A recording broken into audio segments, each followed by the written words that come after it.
This is the parking brake switch for vehicles with an electronic parking brake. Pull this switch to apply the parking brake. The electric parking brake can be applied even with the ignition off. To release, place the ignition in the on position. Then, with your foot on the brake pedal, push down on the parking brake switch. The electronic parking brake also has an automatic release function. This can be activated by pressing down on the accelerator while the engine is running, seatbelt is fastened, and the transmission is in the drive or reverse positions.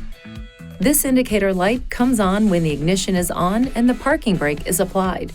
When releasing the parking brake, make sure the light is off before driving. Please see your owner's manual for important safety information, system limitations, and additional operating and feature information.